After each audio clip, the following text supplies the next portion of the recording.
పట్టు పట్టరాదు పట్టు విడువరాదు అన్నట్టు ఉడువు పట్టు పట్టిండు వేములవాడ ఎమ్మెల్యే ఆది శ్రీనివాస్. ఒక్క రోజు కాదు 2 రోజులు కావు, ఏకంగా 15 ఏండ్లు న్యాయం కోసం పోరాటం చేసి గెలిచిండు. ఇగో గిది పోరాటం అంటే, ఇగో గిది ఆత్మవిశ్వాసం అంటే, ఇగో గిది ఓపిక పట్టుడు అంటే. చిన్నమనేని రమేష్ బాబు అనేటైన ఇంతకు ముందు వేములవాడకు ఎమ్మెల్యేగా ఆది శ్రీనివాస్ మీదనే గెలిచి అసెంబ్లీలో కూర్చున్నాడు. అయితే అట్లా ఎమ్మెల్యే కావాలంటే మన దేశం పౌరునిగా మాత్రమే ఉండాలి, బయటి దేశాలలో పౌరసత్వం ఉండద్దు, అంటే 2 దేశాల పౌరుడై ఉండద్దు. కానీ చిన్నమనేని రమేష్ బాబు భారతదేశ పౌరసత్వంతో పాటు జర్మనీ దేశం పౌరునిగా ఉన్నాడు. అగో అదే ముచ్చట మీద ఆది శ్రీనివాస్ కోర్టుకు ఎక్కిండు. దేశాన్ని, చట్టాలను, న్యాయాన్ని తప్పుదోవ పట్టించి ఇక్కడ ఎమ్మెల్యేగా గెలిచిండని కోర్టులకు వేసేసిండు. సాక్ష్యాలు దొరకబట్టి కోర్టులో తన లాయర్లతోని వాదనలు వినిపించిండు. కోర్టులు వాయిదాల మీద వాయిదాలు వేసుకుంటూ వచ్చినా ఓపిక బట్టి న్యాయం కోసం ఎదురు చూసిండు. అర్హత లేని మనిషి ఎన్నికల్లో పోటీ చేసి తన మీద గెలిచినందుకు నష్టపోయిండు కాబట్టి అదే కసితోని కొట్లాడిండు.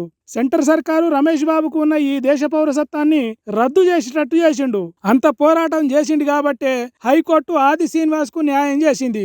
ఉత్తగా తీర్పిచ్చుడు కాదు, ఇన్ని రోజు కోర్టులను, దేశ చట్టాలను, ఎన్నికల సంఘాన్ని మోసం చేసినందుకు 35 లక్షల జరిమానా కట్టమన్నది. దాంట్లో 25 లక్షలు ఆది శ్రీనివాస్ కు, కడమ 5 లక్షలు హైకోర్టు లీగల్ సర్వీస్ కు ఇయ్యాలని తేల్చి చెప్పింది. అయితే ఇంతటితోని ఊకోవద్దు, తప్పుడు పత్రాలు పెట్టి మోసం చేసినందుకు చెన్నమనేని రమేష్ బాబుకు మాజీ ఎమ్మెల్యేకి ఇచ్చే పింఛన్లు, ఇంకా కొన్ని సౌలతులు ఉండకుండా చేయాలని ఆది శ్రీనివాస్ అంటున్నాడు. అసెంబ్లీ రికార్డులల్లా, అఫీషియల్ పత్రాలల్లా చెన్నమనేని రమేష్ బాబు పేరు ఉండకుండా చూడాలని కోర్టును కోరిండు.